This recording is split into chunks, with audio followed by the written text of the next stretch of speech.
कि कई बार उसको लोग मान नहीं पाते हैं।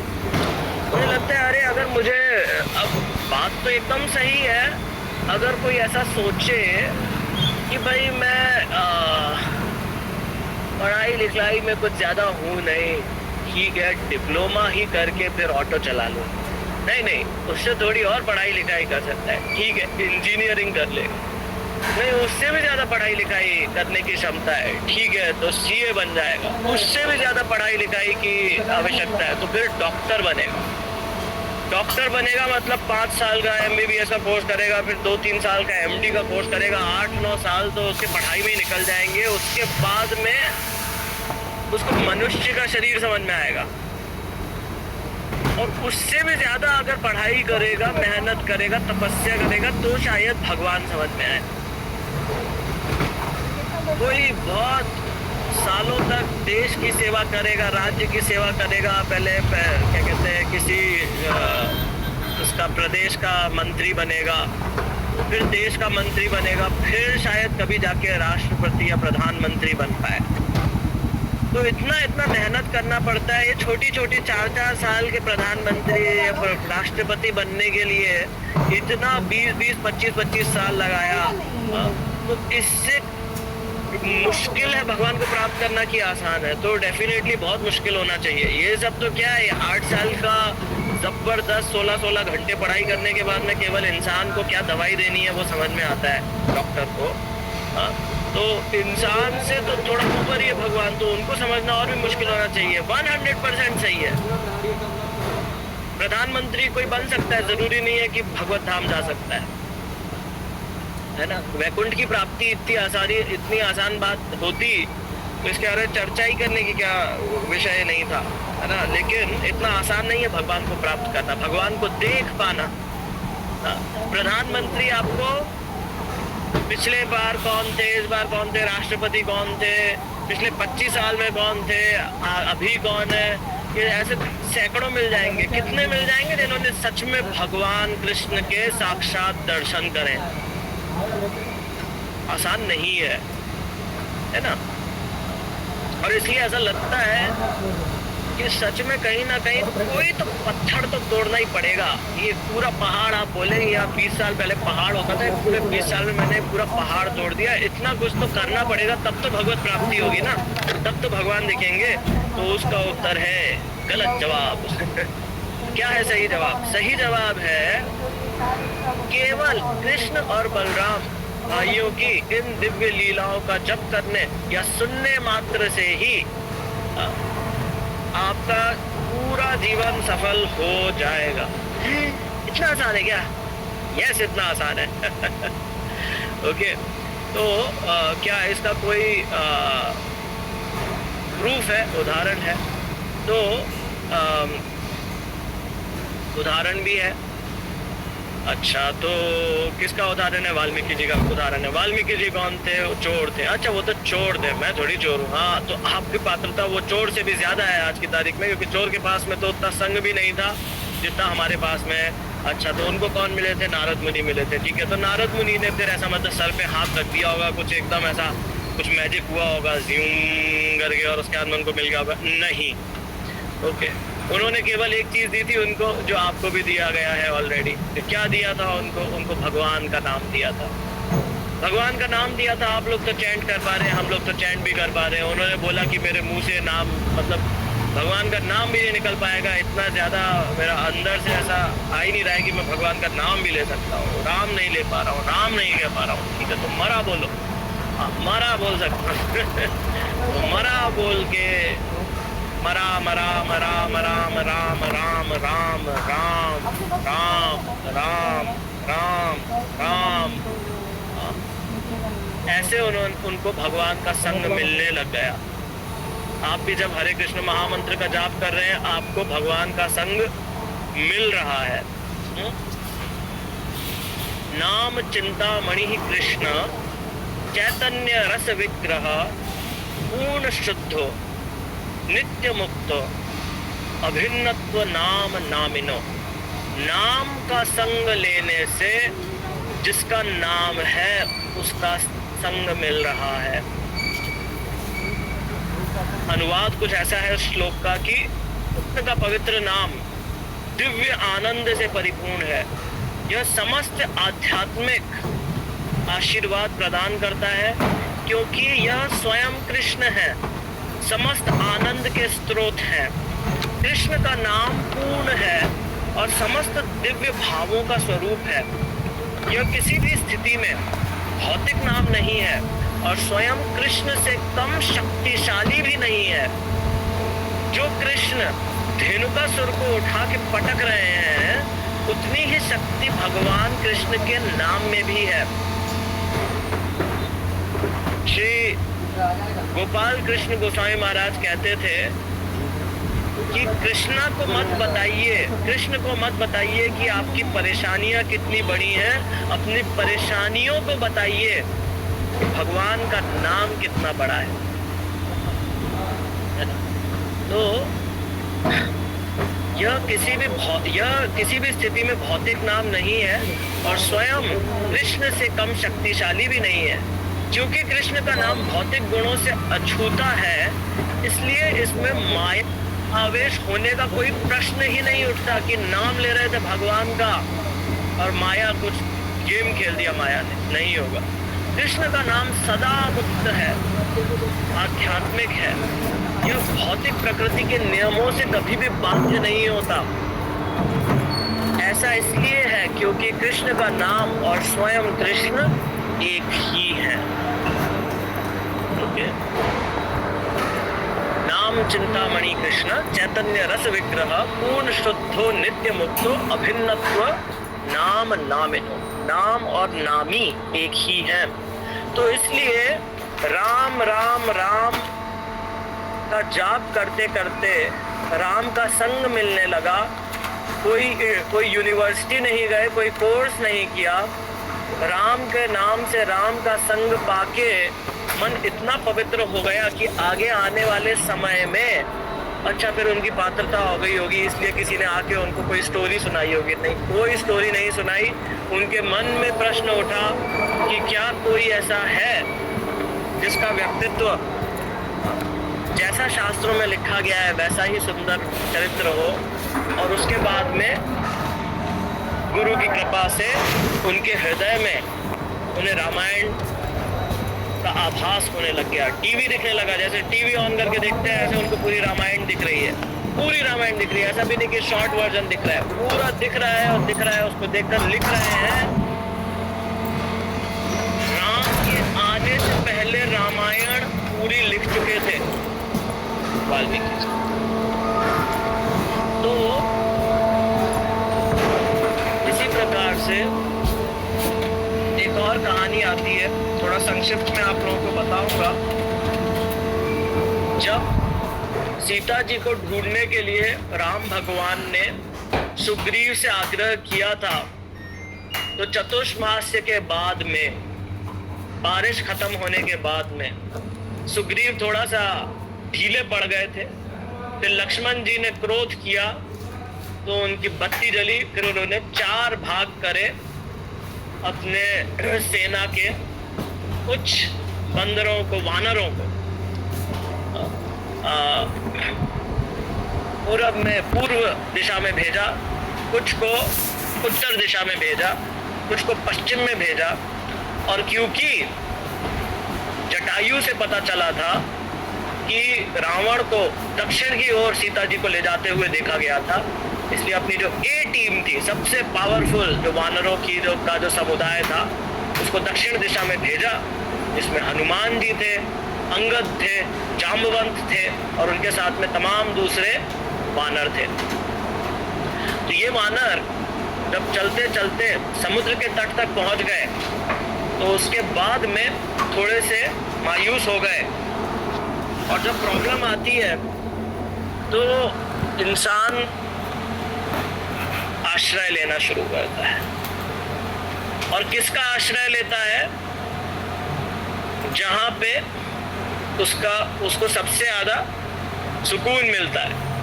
और जब तक वो भगवान के नामों में, भगवान की लीलाओं में नहीं हो गया हो, तब तक वो ज्यादातर नकारात्मक होते हैं। तो जैसे ही मैं फेल हुआ, मैं दूसरों के फेलियर देखने लग जाता हूँ। अच्छा, मेरा तो 33 आउट ऑफ 100 आया। अरे पता नहीं, अभी कल बताएंगे टीचर की ग्रेस मार्क्स मिलेंगे और 2 मार्क्स से पास होऊंगा कि नहीं होऊंगा, तो बड़ी परेशानी है। तो तब तक आइए दूसरों की निंदा करते हैं। अरे उसके तो 14 नंबर ही आए, अरे उसके तो 40 नंबर आए, लेकिन मुझे पता है उसने 12 नंबर की तो उसने चीटिंग करी थी। तो इस तरीके से दूसरों की बुराई होने लग जाती है। तो वहां पे कुछ बंदर जो थे वो बोले कि देखो अंगद, तुम तो वैसे भी उसके पुत्र नहीं हो सुग्रीव के, तुम अगर वापस जाओगे तो हम लोग सब मारे जाएंगे। क्यों? तुम्हारे पिता को तो ऑलरेडी मार दिया इसने, बाली को। अभी तुम बोलोगे कि तुम्हें कुछ नहीं हुआ, फेलियर हो गया, समुद्र तक गए थे, कुछ नहीं हाथ लगा, तो मार ही देगा तुमको। तो उसको भी दिखाना है ना कुछ राम जी को, देखिए फेलियर, अपने ही लोगों को मार दिया मैंने। तो ऐसे करके हम लोग तो वहां पे मरेंगे, उससे अच्छा यहीं पे ही हम लोग भूख हड़ताल करते हैं समुद्र के तट पे बैठ के, और यहीं पे ही अपने प्राण त्याग देंगे, क्या जाके मुंह दिखाएंगे। तो इस तरह का काफी नेगेटिव सेंटीमेंट हो गया था, काफी नकारात्मक बातें वहां पे शुरू हो गई थी, आत्महत्या करने की और बुराई करने की, और वो सुग्रीव ने क्या किया, इस तरह की बातें शुरू हो गई थी। तब फिर हनुमान जी वहां पे बैठे हुए थे कुछ दूर, बड़े शांत थे। तो कुछ समय बाद में हनुमान जी की ओर मुड़े वानर, बोले आप बताइए क्या करना चाहिए।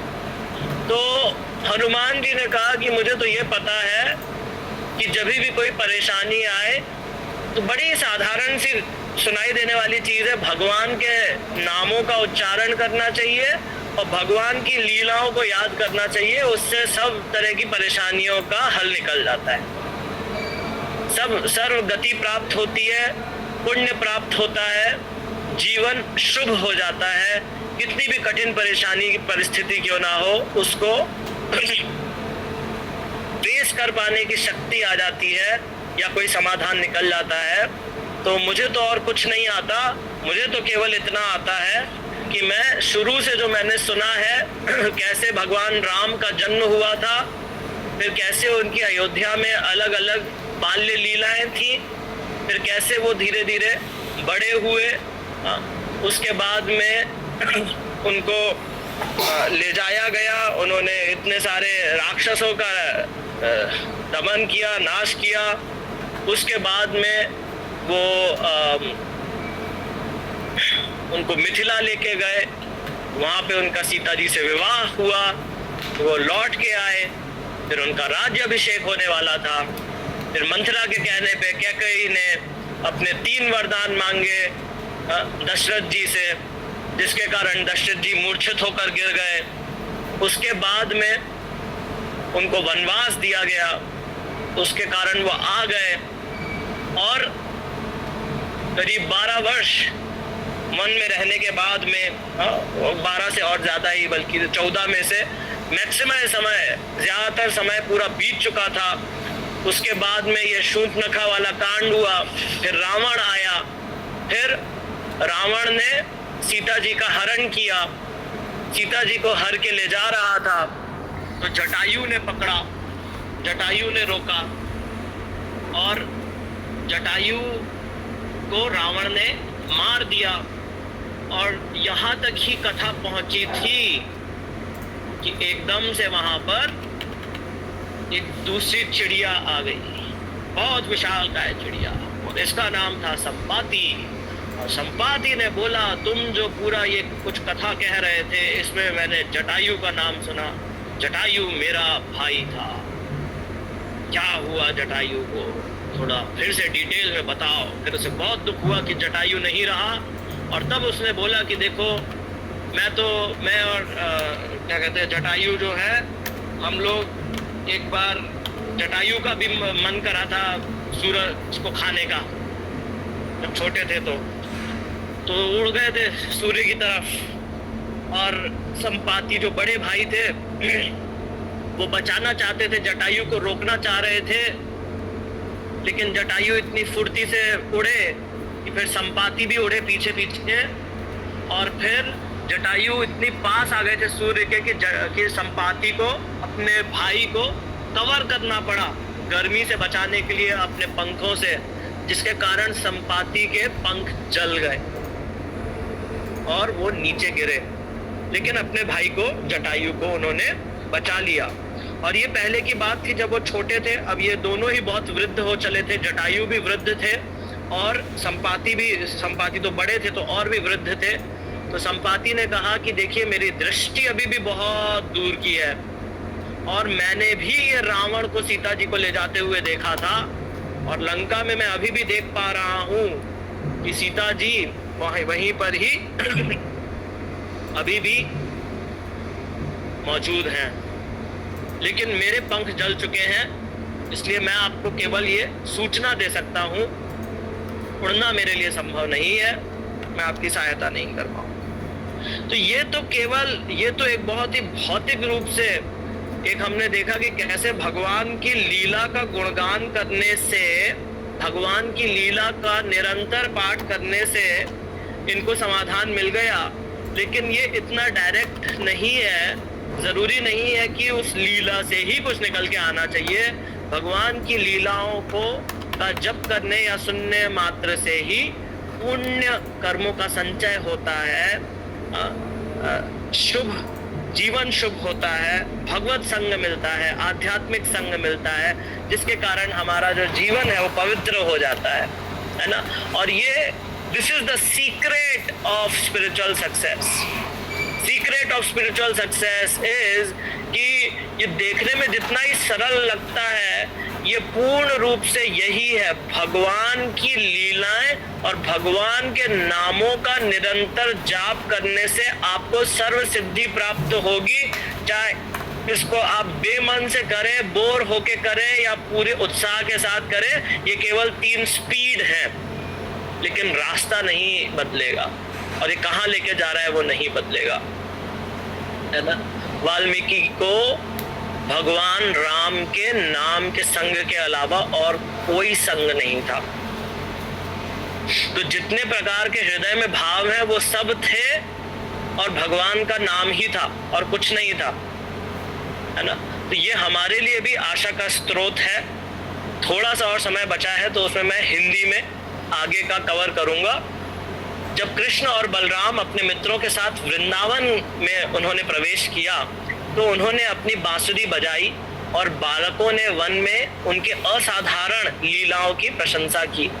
उनके चेहरे तिलक से शोभित थे और गायों द्वारा उड़ाई गई धूल, गोधूली से सने हुए थे, व्रज की मिट्टी, और कृष्ण के सिर पर मोर का पंख लगा हुआ था। वे और बलराम दोनों अपनी बांसुरी बजा रहे थे और युवा गोपियां कृष्ण को घर लौटते देखकर प्रसन्न थीं। वृंदावन की सभी गोपियां कृष्ण की अनुपस्थिति के कारण बहुत उदास थीं, विरह भाव में थीं। उनके लिए भगवान कृष्ण के दर्शन कर पाना यही 2 समय होते थे, एक जब जा रहे हैं और जाने से आधा जब लौट के आ रहे हैं, तब जो जितने दर्शन मिलते थे वही उसी पर ही गोपियां आश्रित थीं। पूरा दिन वे सारा दिन वन में कृष्ण के बारे में या जो ग्वाल बाल थे उनमें गायों को चराते हुए उनके बारे में सोचती रहती थी कि कैसे वो अपना दिन व्यतीत कर रहे होंगे। जब उन्होंने कृष्ण को लौटते हुए देखा तो उनकी सारी चिंताएं दूर हो जाती थी, तुरंत दूर हो जाती थी, और वे उनके चेहरे को उसी प्रकार निहारने लगती थी जैसे मधुमक्खियां कमल के नेक्टर शहद पर मंडराती हैं। जब कृष्ण ने गांव में प्रवेश किया तो वो युवा गोपियां मुस्कुराईं और खिलखिला उठी। कृष्ण बांसुरी बजाते हुए गोपियों के सुंदर मुस्कुराते चेहरों का आनंद ले रहे थे। तो भगवान भी अपने गोपी भक्तों के प्रति उनको देख रहे थे और आनंदित हो रहे थे। तब कृष्ण और बलराम को उनकी स्नेही माता यशोदा और रोहिणी ने तुरंत अपने पास बुला लिया। उन्होंने समय की मांग के अनुसार अपने प्रिय पुत्रों की इच्छाएं पूरी करना शुरू कर दी। साथ ही माताओं ने अपने दिव्य पुत्रों की सेवा की और उन्हें आशीर्वाद दिया। ऐसा हमारा जो कल्चर है उसमें हम ऐसा नहीं बोलते कि अरे ये तो पहले से ही बहुत ही दिव्य है ये बच्चा, या ये तो पहले से ही भगवान है, भगवान को आके कौन आशीर्वाद दे सकता है, ऐसा भाव नहीं होता है। भाव प्रेम का है ना। जो बड़े हैं वो छोटों को आशीर्वाद देते हैं, चाहे कितना भी कृतज्ञता और ह्यूमिलिटी जैसे कहते हैं ना, उसके कारण कोई भक्त सोचे कि अरे मैं तो भक्ति में क्या 40 साल के बाद में आया और ये बच्चा तो बचपन से भक्ति कर रहा है, इसने मुझे आशीर्वाद देना चाहिए। लेकिन फिर भी ऐसा भाव बहुत अच्छा है वो ह्यूमिलिटी का। लेकिन जो बड़े हैं वो छोटों को आशीर्वाद देते हैं, चाहे फिर उनके पुत्र भगवान ही क्यों ना हो। उन्होंने अपने बच्चों को स्नान कराकर और अच्छे वस्त्र पहनाकर उनकी देखभाल की। कृष्ण को पीले वस्त्र और बलराम को नीले वस्त्र पहनाए गए और उन्हें सभी प्रकार के आभूषण और फूलों की मालाएं दी गईं। चारागाह में दिन भर के काम की थकान से मुक्त होकर, अच्छा वाह, गोवर्धन के पैस्चर्स में उसके लिए इन्होंने यूज करा है। दिन भर के काम की थकान से मुक्त होकर वे फिर से फ्रेश हो गए थे, तरोताजा इसने ट्रांसलेट कर दिया गूगल ने, और अत्यंत सुंदर लग रहे थे। हरे कृष्णा। उनकी माताओं ने उन्हें स्वादिष्ट भोजन दिया और उन्होंने सब कुछ बड़े चाव से खाया। भोजन करने के बाद उन्हें साफ सुथरे पलंग पर आराम से बैठाया गया और माताओं ने उनके लीलाओं के गीत गाने शुरू किए। पलंग पर लेटते ही वे तुरंत गहरी नींद में सो गए। इस प्रकार कृष्ण और बलराम ग्वालों के रूप में वृंदावन के जीवन का आनंद लेते थे। हरे कृष्णा। तो यहीं पर ही मैं समाप्त करूंगा, समय भी हो गया है। भगवान की लीलाओं को सुनने से बढ़कर और कोई दूसरा लेसन नहीं है। आप सभी का बहुत बहुत आभार व्यक्त करना चाहूंगा कि आपके सौजन्य से, आपके कारण मैं भी भगवान की लीलाओं का स्मरण कर पाया, पाठ कर पाया। उसके लिए आप सभी को बहुत बहुत धन्यवाद। Hare Krishna. Hare Krishna Prabhu ji. Hare Krishna Prabhu ji. Hare Krishna Prabhu ji. Hare Hare Krishna Krishna Krishna Hare Hare, Hare Ram Ram Ram Ram. Thank you Prabhu ji, thank you. Hare Krishna. Hare Krishna. Hare Krishna. Hare Krishna Prabhu ji. Hare Krishna. Hare Krishna.